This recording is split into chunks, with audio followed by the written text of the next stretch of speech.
I just finished reading The Body Finder by Kimberly Durting, and I am giving it 4 out of 5 stars.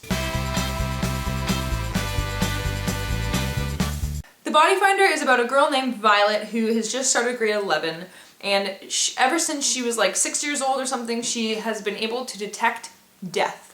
She can detect dead animals and dead bodies, and also people and animals tied to dead animals and people. So if there's someone who has killed someone for whatever reason, whether it was in self-defense or in a war or because they're a murderer, she can sense that on people. If there's a dead body buried somewhere, she can sense that and find it. So in this story, there are a bunch of teenage girls who go missing and end up being found dead, and Violet takes it upon herself to try and find the killer using her death sense thing. It's not just about that though, it's also about the fact that her best guy friend since she was like 6 years old is kind of starting to seem a little different to her, and she thinks she might like him as more than a friend and doesn't really know what to do about that, and I kind of actually really liked that part of it. It was really sweet, and it was different than most other love stories in YA books because it was somebody that she already knew really well. So there was no like insta-love feeling, it was just like all these feelings were built up and she didn't know how she was supposed to feel about them, which was kind of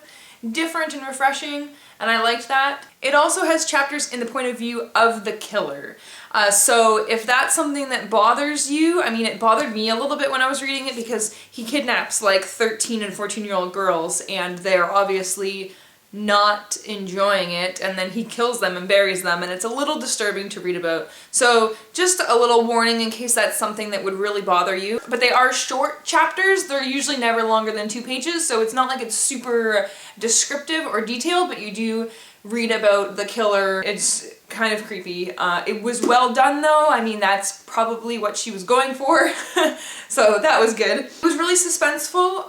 It wasn't a very super fast-paced book, but it was definitely intense and suspenseful and edge of your seat, even though it wasn't always like boom boom boom things moving really fast. It definitely kept your attention. It was definitely intriguing, and there was a twist at the end that I did not see coming. I didn't see it coming, and it was really awesome, and it was really well done because it blew my mind a little bit. Overall, I really enjoyed this story. Apparently it's a part of a series and there's a lot of different books. This works as a standalone though. I have a feeling that most of the books would work as a standalone. Each book I feel like would be like her following a new killer or something like that. But I really enjoyed it, but I don't know if I want to read any other books. I feel like I just kind of want to pretend this is just a one book thing and just leave it at that and be satisfied with this book. But there we have it. I just finished reading The Body Finder by Kimberly Durting.